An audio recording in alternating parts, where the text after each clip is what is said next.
renseigner sur les comment on appelle ça, le maquillage spécial plateau télé, voilà, qui matifie, on va dire, la peau, le visage, et qui rend beau les gens, parce que quand ils sont en plateau, ils sont logiquement plus beaux, ils prennent déjà beaucoup plus la lumière, et en fait leurs visages sont beaucoup plus harmonieux, quoi, logiquement. C'est même pour ça que certains paraissent plus beaux sur les plateaux télé que dans la vraie vie quand tu les rencontres.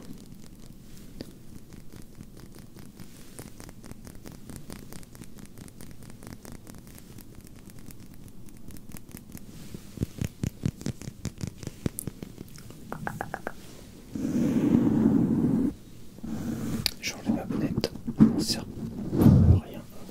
Scène de action.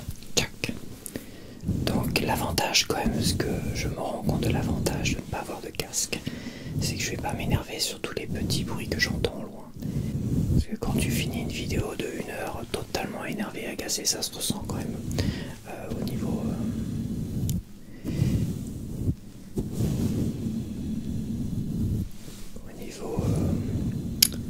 de mon visage.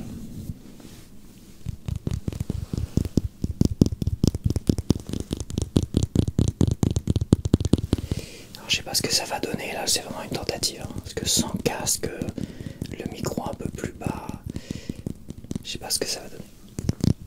Tu me diras ça en commentaire. Moi j'attends tes retours, je me fie énormément au retour des gens. Évidemment le but c'est aussi de faire plaisir aux gens et de voir. Et de m'adapter, on va dire.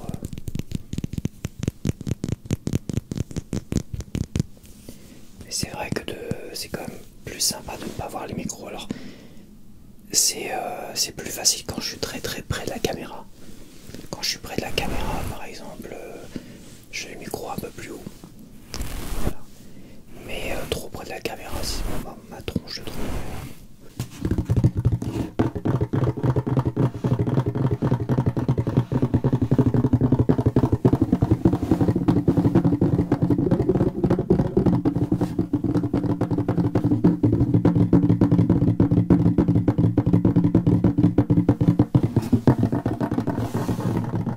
Ça c'est un vieil ami, ça, que j'ai utilisé dans ma vidéo spéciale 500.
Je vois que tu as des petites ondes négatives. Je vais essayer de t'enlever ça, tranquille. Là, il y en a encore une. Tac. Hop. Là.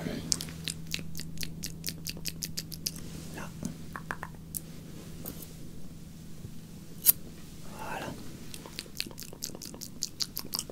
Là. Hop.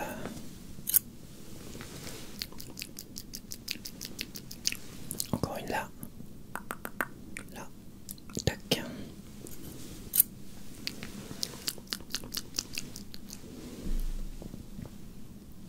Là. Ah, elle était longue celle-là. Les petites ondes négatives.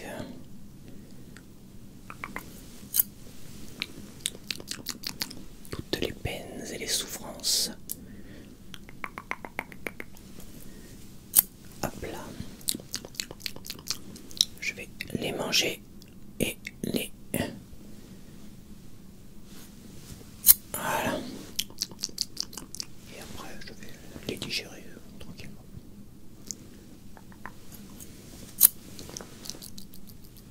Ne t'inquiète pas pour moi, je vais pas les récupérer. Tac. De toute façon, j'en ai déjà assez comme ça. Mec super négatif. De toute façon, j'ai déjà tellement de merde dans ma vie que ça peut pas empirer. Super message positif. Mais non, tout va bien, t'inquiète. Hop, et pour toi aussi, ça ira pour le mieux. Oh, celui-là, il est... Hop. Ouais, j'ai été tout petit, tout caché là. Attends, voilà. Un petit dernier là. Tout petit dernier, faut en laisser quelques-uns sinon. Hop. Tu manques après de volonté pour t'en sortir tout seul. Et la volonté c'est très important d'ailleurs. Ça sera un des sujets qui va suivre.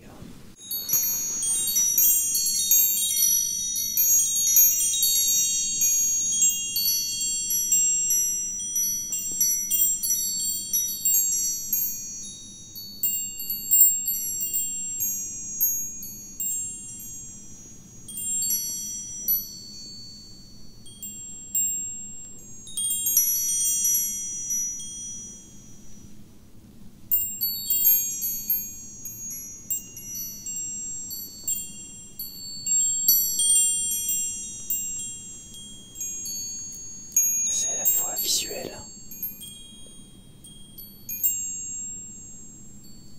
et sonore évidemment.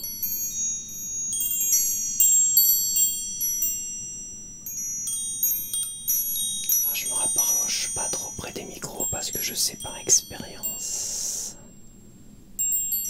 que ça fait saturer les micros. Et au montage c'est très compliqué à couper. Ça fait des petites coupes sonores un peu abruptes. Il y a toujours un truc qui me chatouille, c'est un cheveu qui me chatouille.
Comme ça m'endort de ouf.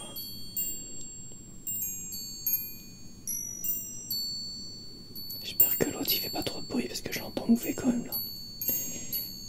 Je l'entends mouver.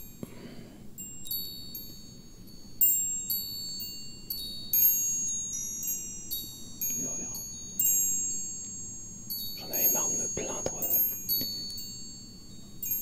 Ça fait des coupes au montage à chaque fois. Chaque fois que je me plaignais d'entendre le moindre truc qui me dérangeait.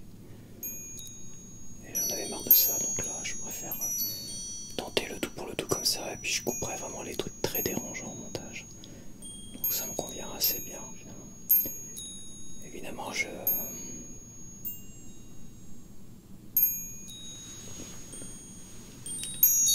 peux pas me rendre compte si je suis assez près ou pas assez près des micros, donc mais c'est pas très grave. Ils sont assez sensibles pour capter quand même ma voix, même éloignée.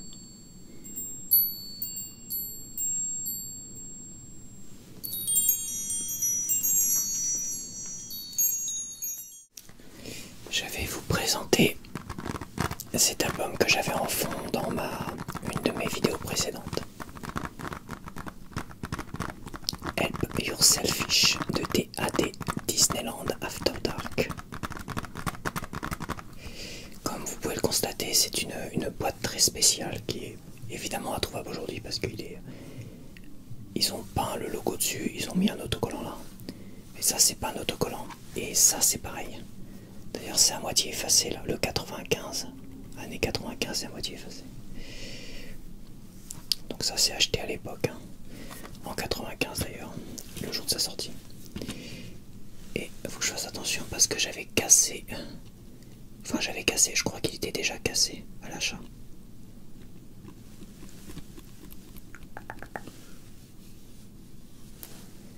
Help Yourselfish, j'adore le design.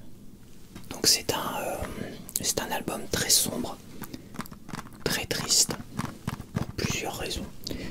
Déjà, par rapport au groupe DAD, qui s'est fait connaître à l'international pour son album No Fuel Left for the Pilgrim. Warner l'avait édité évidemment aux États-Unis et avait édité l'album suivant, Risking It All, et aussi un best-of de leur premier titre. Et comment dire, Risking It All est sorti un peu dans la mauvaise période parce qu'il est sorti finalement quand il y avait tous les poids lourds de l'époque, les Your Illusion des Guns N' Roses, Slave to the Grind de Skid Row, il y avait Alice Cooper avec Ace Stupid, tout ça, donc c'est les gros poids lourds de l'époque et beaucoup d'autres poids lourds. Donc évidemment ils ont fait un bid avec Risking It All. Et cet album là c'est un peu l'album où ils ont vu finalement le succès monter à l'international, devenir un grand groupe très connu, tout ça, s'écrouler d'un coup. Et cet album là c'est un peu l'album de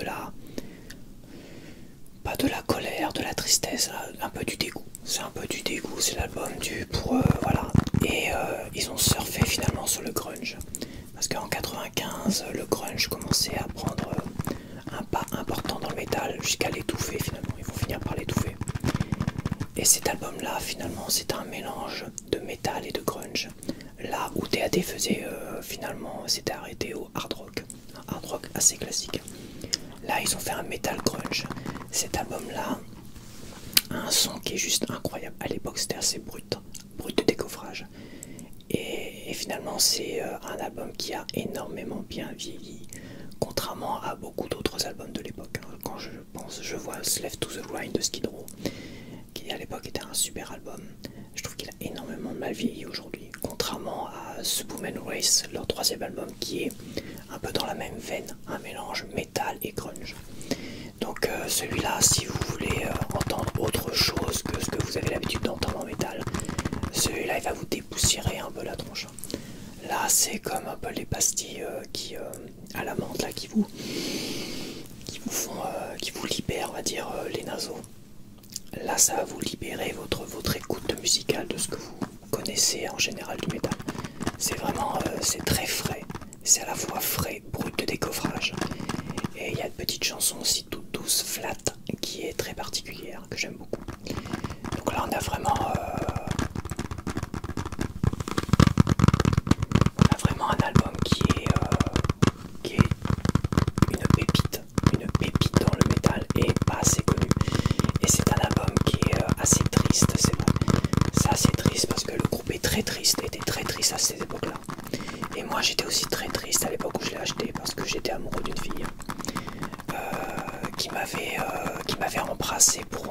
son mec. Et cette fille-là, finalement, on a passé un week-end, une sorte de 3 jours en Angleterre. C'était un séjour qui était organisé par la ville, notre ville, à nous deux. Et on s'était retrouvés là-bas, en Angleterre, avec un autre pote et d'autres personnes qu'on connaissait moins bien. Et arrivé sur place en Angleterre, donc j'avais ça, j'avais ce casque, j'avais dans le casque et mon Walkman, j'avais enregistré mon CD.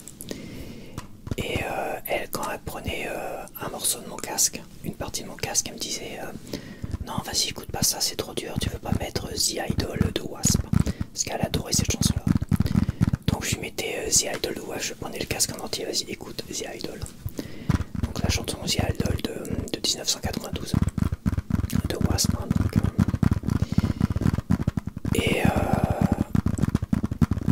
mais cet album-là, c'était moi, je l'écoutais tout seul, un peu, j'étais un peu aussi.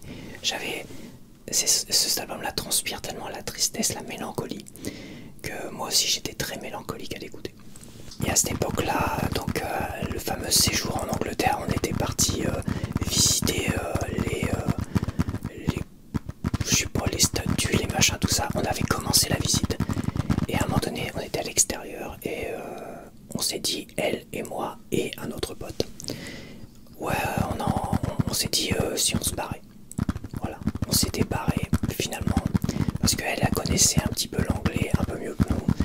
Elle savait parler en anglais, tout ça, et elle avait la carte des métros, je sais pas quoi. Donc elle a pris les devants, elle a dit moi j'ai envie de m'acheter des Doc Martens. Elle voulait des Doc Martens très spécifiques. Elle voulait des Doc Martens Bordeaux, voilà, de couleur Bordeaux, et là on ne trouvait pas en France. Donc elle voulait des Doc Martens Bordeaux, et elle a trouvé les Doc Martens Bordeaux. Donc on avait fugué, on avait vu ce qu'on était comme adolescents, on avait 15-16 ans. On était adolescents et on avait fui le groupe et les animateurs qui nous surveillaient. Et on s'était baladé dans toutes les boutiques et tout ça. Et on avait rejoint l'hôtel, là on était après coup. Et on s'était fait incendier et tout ça. Franchement, on avait rien à foutre. De toute façon, c'était même pas à l'école, c'était la ville qui avait organisé ça. Le soir, c'est vrai que je me rappelle des petits moments passés ensemble avec elle, à lui faire écouter The Idol de Wasp. Et après, j'étais tellement triste que j'ai pas fermé l'œil de la nuit. Pendant 2 jours, en fait. J'ai joué au billard avec d'autres potes. Toute la nuit, la première nuit. Et la deuxième nuit, quand on était sur le ferry, pareil, j'étais resté éveillé toute la nuit à discuter, à rigoler avec d'autres personnes. D'ailleurs, c'est une époque, c'était drôle, c'était qu'à un moment donné, moi qui pensais que j'étais un peu en moins que rien finalement. Et il y avait d'autres filles qui étaient là, et qui m'avaient connu quand j'étais très très jeune à la maternelle, et qui m'avaient dit putain là, qu'est-ce que t'es cool aujourd'hui. Et ça m'avait marqué. C'est ce genre de phrases qui m'ont motivé assez longtemps, quoi. Le fait d'être cool, machin. C'est des trucs qui marquent ça. Et c'était un petit quelques jours dans ma vie qui m'ont assez marqué. Et cet album-là me fait penser à cette période-là, à ce petit passage-là. Donc j'ai acheté ça, je vais faire des vidéos avec ça. Des vidéos de cours. Apprentissage du français, apprentissage de certaines choses. Peut-être pour les personnes qui veulent apprendre le français, on verra. Je vais voir. Pour l'instant, j'ai quelques idées qui me traversent l'esprit.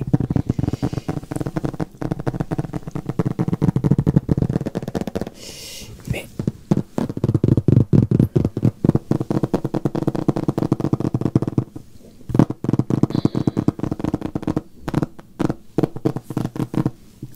tac. Alors, il faut que je note un truc dessus. Une phrase.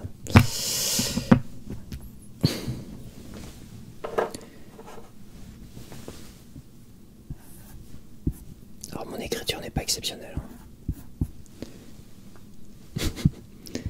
En plus, sans lunettes, c'est dur de voir.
Donc,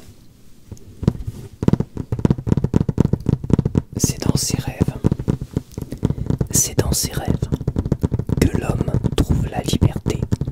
Cela fut et restera la vérité.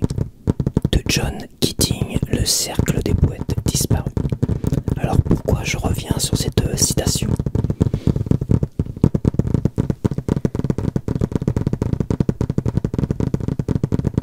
Déjà, qu'est-ce que ça veut dire exactement? Ça veut dire en gros, c'est une métaphore, une figure de style qui veut dire, par analogie, que les rêves sont comparés finalement à tes ambitions, à tes rêves dans la vie. D'accord? Et que la liberté, c'est de s'y accrocher à ces rêves-là. Tant que tu t'accrocheras à tes rêves, tant que tu poursuivras tes rêves, donc tant que tu auras la volonté de suivre tes rêves, tu seras libre dans ta tête. En gros, c'est ça que ça veut dire. Et c'est pour ça qu'il dit cela fut et restera la liberté. C'est-à-dire, c'est qu'on a tendance, pourquoi il insiste sur ça? Parce qu'on a tendance finalement à abandonner petit à petit ses rêves. D'accord? Et on a tendance à être finalement, il y a toujours des gens pour dire non, non, rêve pas, tu pourras jamais faire ça dans le passé. Donc le passé finalement nous grignote notre volonté de certaines personnes dans le passé qui nous ont dit ça. Mais ça restait la vérité dans le passé. C'est la vérité aujourd'hui. Et ça sera la vérité quand tu te battras encore et quand tu rencontreras encore des gens qui te mettront des bâtons dans les roues, ou tu travailles dans des petits boulots de merde où le patron il t'emmerdera, ou tes collègues te mépriseront aussi. Enfin, par expérience, je veux dire, t'es constamment méprisé par des gens qui soit te jaloux, soit c'est juste par pure méchanceté, ou soit eux ils ont pas réussi donc ils ont envie de t'écraser. Bah non. Ce que John Keating dit et répète, c'est dans ses rêves que l'homme trouve la liberté. Cela fut et restera la vérité. De John Keating. Donc en gros c'est si tu poursuis tes rêves, si tu as la volonté de les poursuivre, tu seras libre dans ta tête.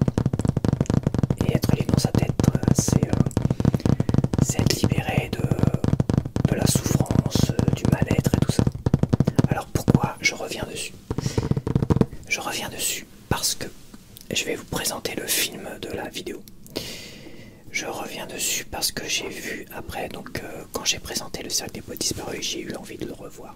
D'ailleurs, je l'ai revu quasiment aussitôt. Et après, j'ai eu envie de voir un autre film. Pourquoi il fait écho? Parce que ce film, finalement, parle de liberté d'esprit. Voilà, ce film, c'est la liberté d'esprit. Si je devais caractériser ce film, c'est la liberté d'esprit, et c'est dans ton esprit que tu peux trouver aussi toutes les armes pour te battre. C'est un peu le grand message de ce film. Alors ce film-là, je sais qu'il y en a qui l'ont pas compris. Ils n'ont pas compris ce film-là. En fait, c'est quoi l'histoire? C'est l'histoire dans les années peut-être 50, 60, ou peut-être Seconde Guerre mondiale, mais peut-être après Seconde Guerre mondiale. Donc dans les années 50-60 aux États-Unis, cette fille-là a une sœur. Donc ce sont deux sœurs qui perdent leur mère et se retrouvent seules avec leur beau-père. L'héritage leur revient intégralement. Voilà. Et le beau-père est en colère et il décide finalement d'aller violer les deux gamines qui venaient tout juste de perdre leur mère. Et elle va le repousser parce qu'elle est plus grande. Elle va le repousser tout ça, sauf que l'autre il va s'en prendre à la plus jeune. Et elle va prendre une arme à feu pour essayer de défendre sa sœur. Mais en essayant de défendre sa sœur, elle va tuer sa sœur. Et complètement dépitée, complètement agonisante, l'autre, le beau-père, il va en profiter pour la faire interner dans un hôpital psychiatrique. Et sur place, il va essayer de négocier, moyennant finance, il va essayer de négocier la lobotomie avec un infirmier moyennant finance, évidemment, pour pas qu'elle puisse témoigner contre lui lors d'une audience. À ce moment-là, quand elle se retrouve dans l'hôpital psychiatrique, elle entend une phrase de la part d'une psychologue, et elle entend en même temps les autres saloperies qui sont en train de fomenter sa lobotomie, et en même temps la phrase qu'elle entend, c'est que la clé pour te libérer est dans ton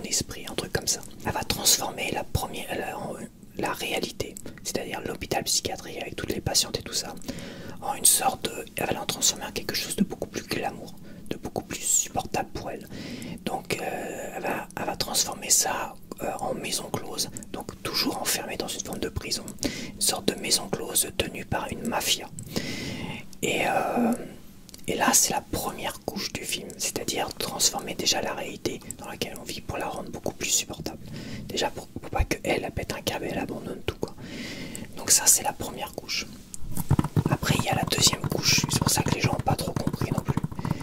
La deuxième couche, c'est aller chercher au fond de soi la volonté. C'est ça, la deuxième couche, c'est la volonté nécessaire pour se battre et essayer de fuir cette lobotomie et de fuir avec d'autres personnes. Donc elle va se lier avec d'autres patientes qui, dans la réalité déformée et la maison close, c'est dans ton esprit, tu trouveras la liberté. Voilà. Là, on parle pas d'ambition, pas comme John Keating dans Le Cercle des Poètes Disparus. Donc ça fait écho. C'est dans ses rêves que l'homme trouve la liberté, cela fut et restera la vérité. Là, on parle vraiment d'ambition dans la vie, de son ambition, de ses rêves. Là, ça fait écho un peu à ça, mais différemment. Là, c'est dans sa tête, dans ses rêves qu'elle va tenter de se libérer de sa souffrance, de son mal-être et tout ça. C'est autre chose là. Et donc elle va déjà déformer la réalité. Et ensuite elle va chercher au plus profond de soi la volonté nécessaire en se transformant en guerrière. On a tous fait ça, on s'est tous imaginé être un guerrier, être James Bond et aller affronter une situation qui nous a totalement dépassé. Finalement, des fois on refait le film de quelque chose en s'imaginant si j'avais été James Bond, si j'avais été Indiana Jones. On a tous fantasmé sur ça. Ben, c'est un peu ça.